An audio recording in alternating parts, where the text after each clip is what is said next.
Hello everyone, I am Rahul Tiwari, your science teacher, and today in this video I will discuss about endothermic reaction. What is endothermic reaction?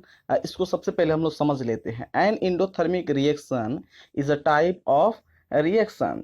An endothermic reaction is a type of reaction. It is also a type of reaction which requires or absorbs energy. इसमें energy या तो requires होता है या absorb होता है. दोनों चीजों को समझेंगे. या तो हम लोग कहें कि इसको बाहर से एनर्जी दिया जाए, या हम कहें कि यह जब रिएक्शन होगा तो इसमें एनर्जी जो होगा वो एब्जॉर्ब हो जाए. ये दोनों चीजें यहाँ पर क्लियर कर रही हैं. रिक्वायर्स और absorbs energy from its surrounding. इसके जो सराउंडिंग है उसमें से वह एनर्जी इसको देना पड़ता है, या उसे एब्जॉर्ब करेंगे, या उसमें रिक्वायर्ड है. ये दोनों चीजें आप इस चीज को समझ जाएंगे इस डेफिनेशन में. Usually in the form of heat. Generally जो होता है वह किस फॉर्म में एनर्जी यूज होता है? हीट एनर्जी के फॉर्म में ही यूज होता है. इसलिए इसे क्या कहा जाता है? एंडोथर्मिक रिएक्शन कहेंगे. इसमें हीट एनर्जी क्या हो जाता है? एंडो मीन्स जो हुआ एब्जॉर्ब हो जाना, या हम कहेंगे इन होना.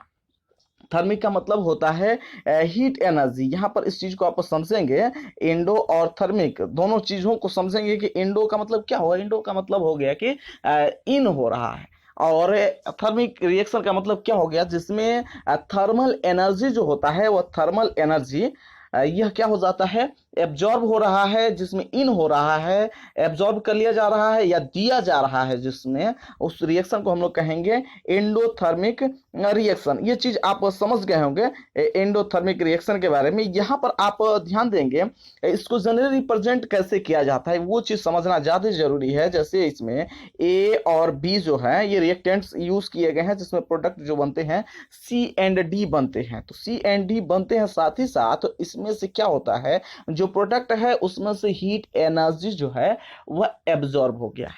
यहां पर आप ध्यान दे रहे हैं, हीट एनर्जी यहां पर क्या हुआ है? एब्जॉर्ब हुआ है. आप यहां ध्यान दे रहे हैं, किलो कैलोरी. यहाँ क्यू किसको रिप्रेजेंट कर रहा है? क्वांटिटी को रिप्रेजेंट कर रहा है. इस चीज को आप समझ रहे होंगे कि यह क्यू किस लिए इंडिकेशन में दिया गया है. क्यू का मतलब क्या हुआ? यह क्वांटिटी को रिप्रेजेंट कर रहा है. कुछ हीट एनर्जी जो है वह किलो कैलोरी के रूप में एब्जॉर्ब हो रहा है. इसलिए यहां पर हम लोग माइनस साइन यूज किए हुए हैं. साथ ही साथ आगे से हम लोग पढ़ते हैं, या इसको ऐसे भी रिप्रेजेंट किया जा सकता है, ए और बी दोनों जब रिएक्टेंट है इसमें क्यू किलो कैलोरी यूज किया जा रहा है, या हम कहें कि इसको दिया जा रहा है. इसका मतलब इस रिएक्शन को होने के लिए इतना एनर्जी रिक्वायर्ड है. जितना किलो कैलोरी हम लोग एनर्जी दे रहे हैं वह हीट एनर्जी इसमें रिक्वायर्ड है. इसलिए इसमें हम लोग रिएक्टेंट में जब देते हैं तो उसको हम लोग प्लस लिखेंगे, और यहाँ पर सी एंड डी जो है वह प्रोडक्ट बन जाता है. इस चीज को आप समझ गए होंगे. चलिए हम लोग आगे बढ़ते हैं. यहां देखते हैं इसको और आसानी से समझने के लिए. इधर रिएक्टेंट्स लिखा गया है, इधर रिएक्टेंट्स रखते हैं, और यहाँ पर प्रोडक्ट्स है. यहाँ रिएक्टेंट्स और यहाँ प्रोडक्ट्स है. इसमें क्या किया जाता है? ये जो एरो मार्क दिया गया है, रिएक्टेंट्स और प्रोडक्ट को दोनों को पार्टिसिपेट करने के लिए, हम सेपरेट करने के लिए इसका यूज किया जाता है. दोनों को सेपरेट करने के लिए, दोनों को अलग दिखाने के लिए एरो सिंबल का यूज किया जाता है. इसमें हम दिखाए हुए हैं कि इसको हीट एनर्जी जो है, हीट एनर्जी की आवश्यकता है. आप ध्यान दे रहे होंगे, हीट एनर्जी इसमें एब्जॉर्ब हो रहा है. यहाँ पर इस चीज को आप समझ रहे हैं कि इसमें हीट एनर्जी एब्जॉर्ब हो रहा है, और इस तरीके से आपको याद रखना है एंडोथर्मिक रिएक्शन में. तो यदि आप क्या करते हैं, आप इसको याद रखते हैं, इतने छोटे से डायग्राम को यदि आप अपने ब्रेन में सेट कर लेते हैं तो एंडोथर्मिक रिएक्शन समझना आपके लिए बहुत ही आसान रहेगा. इस छोटे से डायग्राम को आप याद रखेंगे. इसमें रिएक्टेंट्स होता है, इसमें प्रोडक्ट्स होते हैं, और रिएक्टेंट्स प्रोडक्ट्स के बीच में जो एरो होगा वहां पर हीट एनर्जी एब्जॉर्ब होता है. समझने के लिए हम बनाए हैं कि आपको समझने में आसानी रहेगी. ठीक है, इसके बाद हम लोग देखते हैं एग्जाम्पल के लिए. चलिए हम लोग दोनों तरीके के एग्जाम्पल लिए हुए हैं. सबसे पहले में हम लोग लिए हुए हैं कि इसमें क्या होता है कि हीट एनर्जी जो है वह एब्जॉर्ब हो जाता है, और दूसरा एग्जाम्पल जो लिया गया है इसमें हीट एनर्जी रिक्वायर्ड होता है. इन दोनों चीजों को समझेंगे. चलिए यहां सबसे पहले हम लोग समझते हैं. पहला एग्जाम्पल है, इसमें हम लोग हाइड्रेटेड इसमें सॉलिड हाइड्रेटेड बेरियम हाइड्रोक्साइड को लेते हैं। यहाँ ध्यान दे रहे हैं सॉलिड फॉर्म में लिया गया है और यह किस तरीके का है, हाइड्रेटेड है, क्योंकि इसमें OH जो है या हम कहें कि यह एक तरीके से क्रिस्टल के फॉर्म है, क्रिस्टल के जो फॉर्म में होता है तो उसको हाइड्रेटेड कहा जाता है। तो यहाँ पर बेरियम हाइड्रोक्साइड सॉलिड स्टेट में लिया गया है और अमोनियम क्लोराइड, इन दोनों को सॉलिड स्टेट में ले लिया गया। चलिए इसको हम लोग समझने के लिए थोड़ा सा यहाँ ध्यान दें। यदि इस तरीके का हम लोग कहें कि एक बीकर लिए और बीकर के अंदर इसमें क्या किए कि इस बेरियम हाइड्रोक्साइड को इसके अंदर रखें, साथ ही साथ इसमें इसी अमोनियम क्लोराइड को भी इसके अंदर रखा गया और तब रिएक्शन कराया गया। इसमें इस रिएक्शन को होने के लिए छोड़ दिया जाता है। आपको करना क्या है कि ये जो पोर्शन है यहाँ पर एक वुड यूज करेंगे और उस वुड के ऊपर क्या करेंगे कि कुछ वाटर ड्रॉपलेट्स को यहाँ रख देते हैं और इसके ऊपर से बीकर को रखना है। सबसे पहले आपको क्या करना है कि वुड लेंगे और वुड के ऊपर वाटर ड्रॉपलेट्स को रखेंगे, कुछ अमाउंट में वाटर वहां पर रख दीजिएगा और उसके ऊपर से आप क्या करेंगे, ये जो आप बीकर लिए थे इस बीकर को आप यहां पर रख देते हैं, इस बीकर को यहां पर रखते हैं और इस रिएक्शन को होने के लिए इसके अंदर इन दोनों केमिकल्स को यूज करते हैं। बेरियम हाइड्रोक्साइड लेना है और सोडियम क्लोराइड लेना, इस अमोनियम क्लोराइड लेना है और दोनों को कहाँ रख देना है, इसके ऊपर रख देना है। तब देखते हैं कुछ समय बाद क्या होता है कि इसमें एक बस सॉल्यूशन बनता है। एक सॉल्यूशन आप समझते हैं जिसमें वाटर प्रेजेंट हो, इसमें जनरली अमोनिया गैस फॉर्म होता है। आप यहाँ ध्यान देंगे ये अमोनिया गैस है, ये गैस का फॉर्मेशन होता है। बेरियम क्लोराइड जो होता है, बेरियम क्लोराइड एक तरीके का सॉल्ट है और ये जो बेरियम क्लोराइड है वो सोल्यूबल सॉल्ट है। सोल्यूबल सॉल्ट कहने का मतलब यह वाटर के अंदर क्या हो जाएगा, डिसॉल्व हुआ रहेगा। यह बेरियम क्लोराइड जो है यह वाटर के अंदर डिसॉल्व रहेगा। यहाँ इस चीज को आप ध्यान देंगे, यह बेरियम क्लोराइड वाटर के अंदर डिसॉल्व रहेगा। यहाँ पर आप ध्यान दे रहे हैं कि हीट एनर्जी क्या होता है, एब्जॉर्ब हो जाता है। यह हीट एनर्जी जो है जब एब्जॉर्ब हो जाता है तो इसका टेम्परेचर कितना हो जाता है, इसका टेम्परेचर हो जाता है -20 डिग्री सेल्सियस। जैसे हम लोग समझने के लिए यहाँ पर बनाए हुए थे, यहाँ वुड लिए थे और यहाँ पर हम लोग वाटर ड्रॉपलेट्स यूज किए हुए थे और उसके ऊपर हम लोग क्या यूज रखे हुए थे, इसके ऊपर बीकर को रखे हुए थे, इसके अंदर कंपाउंड को रख दिए थे। इन दोनों कंपाउंड्स को लेकर के बेरियम हाइड्रोक्साइड और अमोनियम क्लोराइड को, तो जब रिएक्शन हुआ तो यहाँ का टेम्परेचर जो होता है वह बहुत ही कम हो जाता है। हम लोग कहेंगे यह ड्रामेटिकली चेंज हो जाता है। ड्रामेटिकली चेंज करने का मतलब ये है कि ये इतना अधिक कम हो जाता है। हम लोग कहें कि इसको नॉर्मल रूम टेम्परेचर पर रिएक्शन कराया गया है। यह जो टेम्परेचर था यह नॉर्मल रूम टेम्परेचर पर कराया गया था और इसका टेम्परेचर कितना डिक्रीज हो गया है, -20 डिग्री सेल्सियस टेम्परेचर पहुंच गया है। डिक्रीज कितना हो गया, हम मानते हैं कि नॉर्मल रूम टेम्परेचर जो होता है 20 to 22 डिग्री सेल्सियस होता है। इसका मतलब ये हो गया कि यह 40 डिग्री सेल्सियस जो टेम्परेचर है वह डिक्रीज कर गया है, 40 डिग्री सेल्सियस डिक्रीज कर गया और यहां पर टेम्परेचर कितना हो जाता है, -20 डिग्री सेल्सियस। आप जानते हैं कि वाटर का फ्रीजिंग पॉइंट कितना होता है, 0 डिग्री सेल्सियस होता है। जब माइनस पहुंच जाएगा तो यहां क्या हो जाएगा, यहां आइस का फॉर्मेशन हो जाता है, यह बहुत ही तेजी में आइस बन जाता है और इस दौरान क्या होता है कि ये जो बीकर है इस वुड के साथ, जिस वुड के ऊपर यूज किए थे उसके साथ ये अटैच हो जाता है, उसके साथ वह क्या हो जाता है, अटैच हो जाता है। यहां पर हम लोग देखें यह जो पोर्शन है यह पोर्शन एक दूसरे के साथ अटैच हो जाते हैं। यह पोर्शन वुड है और बीकर है, एक दूसरे के साथ अटैच हो जाते हैं। चलिए हम लोग अब समझते हैं, इसके बाद देखते हैं कि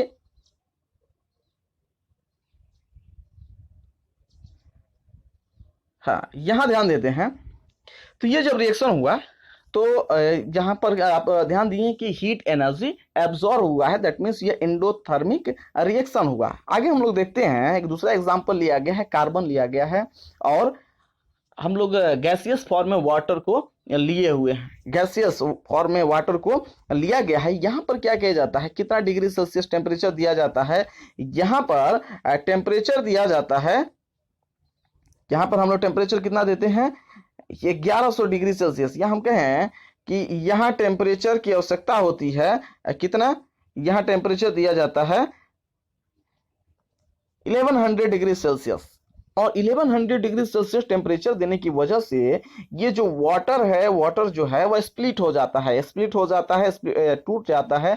या हम कहें कि यहाँ पर इसके जो ऑक्सीजन है, वो ऑक्सीजन जो है वह कार्बन के साथ जुड़ करके कार्बन मोनोऑक्साइड का फॉर्मेशन करता है। साथ ही साथ यहाँ जो हाइड्रोजन है, या हाइड्रोजन क्या हो जाता है, इससे अलग हो जाता है, वह गैसियस फॉर्म, ये दोनों गैसियस फॉर्म में ही आते हैं। इसमें हीट एनर्जी रिक्वायर्ड होता है 1100 डिग्री सेल्सियस, इतना अधिक टेम्परेचर देते हैं तब जाकर के रिएक्शन होता है। और इसमें क्या हो जाता है, कितना किलो कैलोरी एनर्जी जो है वह रिड्यूस हो जाता है, या हम कहें कि एब्जॉर्ब हो जाता है, तो वह होता है 31.4 किलो कैलोरी। जो एनर्जी है वह एब्जॉर्ब हो जाता है। यहां माइनस का मतलब क्या हो गया, एब्जॉर्ब करना, यानी यहीं पर प्लस दिखा जाता है तो क्या हो जाता है, जैसे आप एक्सोथर्मिक रिएक्शन में पढ़े हैं कि प्लस साइन यूज किया जाता है। प्लस साइन कहने का मतलब ये हुआ कि उससे हीट एनर्जी जो है वो प्रोड्यूस हो रहा है, और प्रोड्यूस होता है तो उसके लिए हम लोग किसका सिंबल यूज करते हैं, प्लस सिंबल का यूज करते हैं। यहाँ माइनस सिंबल का यूज किया गया है, दैट मीन्स यह रिप्रेजेंट कर रहा है कि इसमें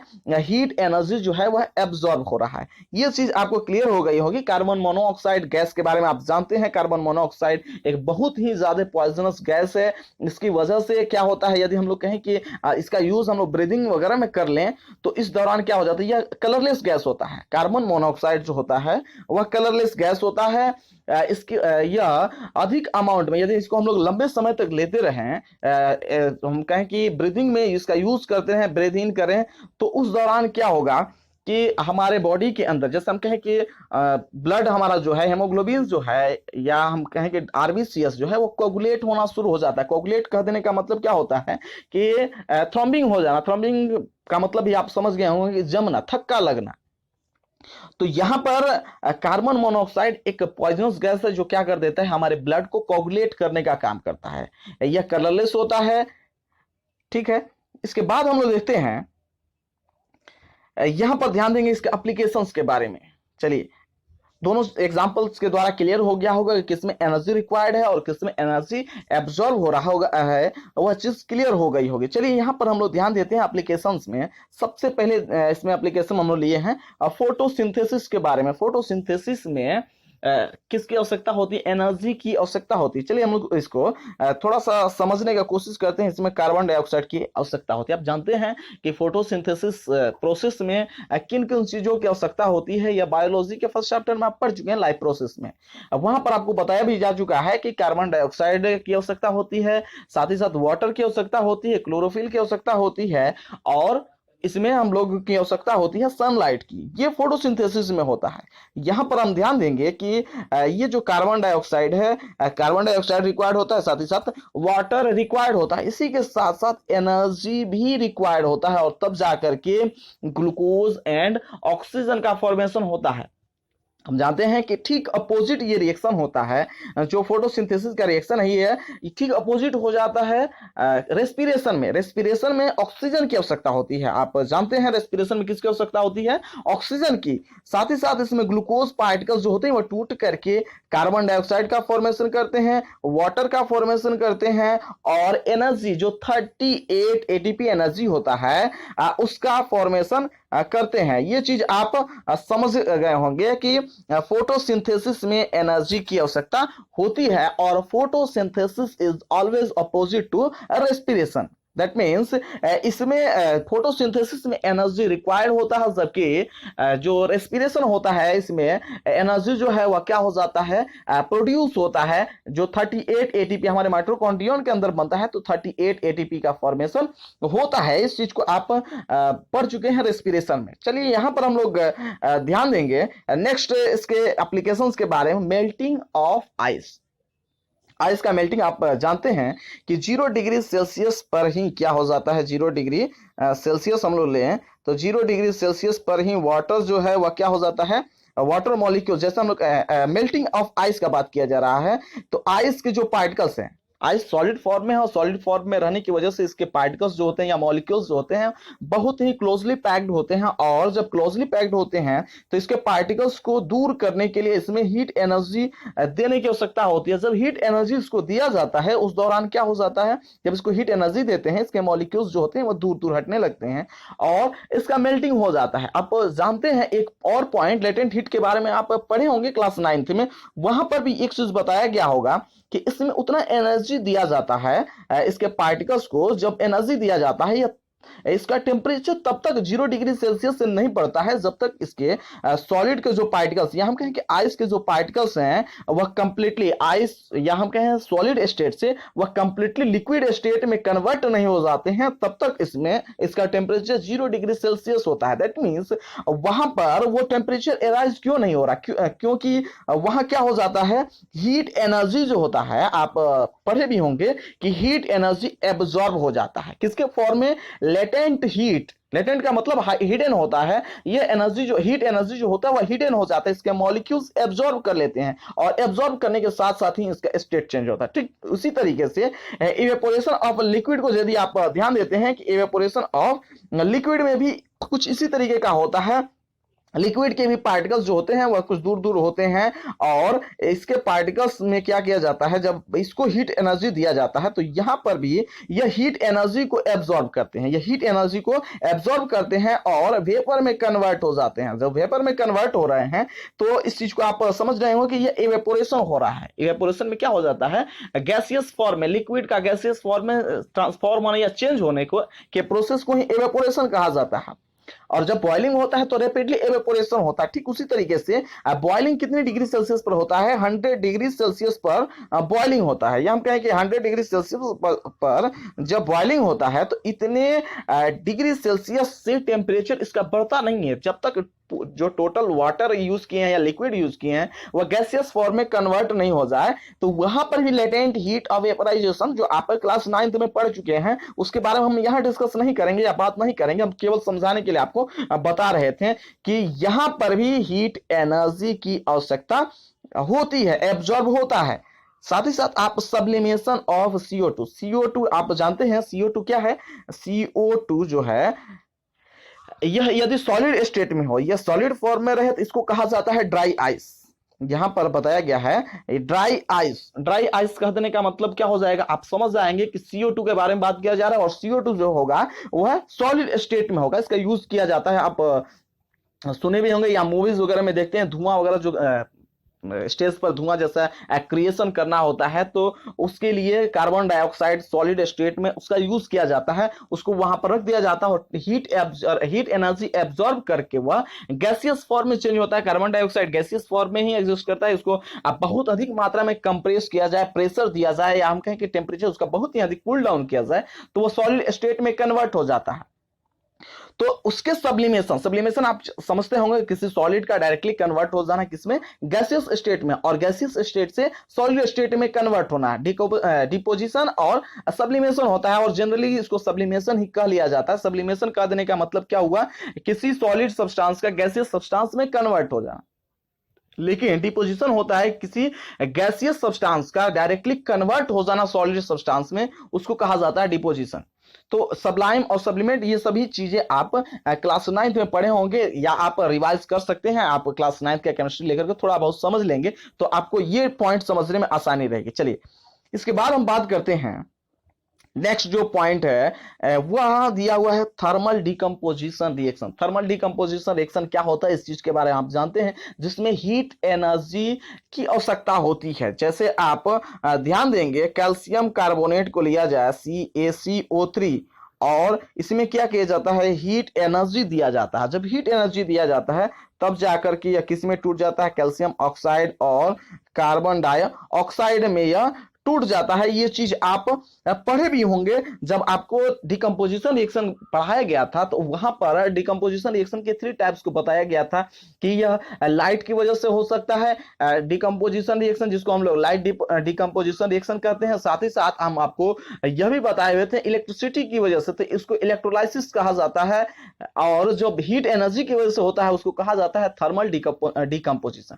तो ये 3 स्टेप में हम कहें कि डिकम्पोजिशन का मतलब क्या हो जाता है, जिसमें एक कंपाउंड जो होता है टू और मोर देन टू सब्सटेंस में स्प्लिट हो जाते हैं, प्रोडक्ट में स्प्लिट हो जाते हैं। एक reactant more than two substance में क्या हो जाते हैं, या हम कहें कि मोर देन वन सब्सटेंस में स्प्लिट हो जाते हैं, टूट जाते हैं, उसको डिकम्पोजिशन रिएक्शन कहा जाता है। तो ठीक उसी तरीके से एक कंपाउंड यहां पर क्या हुआ, दो कंपाउंड के रूप में कैल्शियम ऑक्साइड और कार्बन डाइऑक्साइड के रूप में यहां पर स्प्लिट हुआ है। ये चीज आप समझते होंगे। तो यहां पर हीट एनर्जी दिया गया है, तो ये इसको कहा जाएगा थर्मल डिकम्पोजिशन रिएक्शन, और इसमें एंडोथर्मिक रिएक्शन का यूज किया गया है। चलिए इसके हॉलमार्क के बारे में, आप हॉलमार्क जानते होंगे कि किसी भी कंपनी का हॉलमार्क आप जो स्टिकर वगैरह यूज किया जाता है इसे पहचान किया जाता है। तो कैसे आप पहचानेंगे, इसका पहचान वाला जो चिन्ह है, आइडेंटिटी मार्क जो होता है, जिसको हम लोग हॉलमार्क कहें, वह क्या होता है, इट फील्स कोल्ड। यह जब रिएक्शन होगा तो पहले जितना टेम्परेचर रहेगा उससे कम टेम्परेचर हो जाएगा। दैट मीन्स यहां पर जो एंडोथर्मिक रिएक्शन हुआ, इसका हॉलमार्क जो होता है इस रिएक्शन का, वह क्या हो जाता है, it feels cold. Thank you.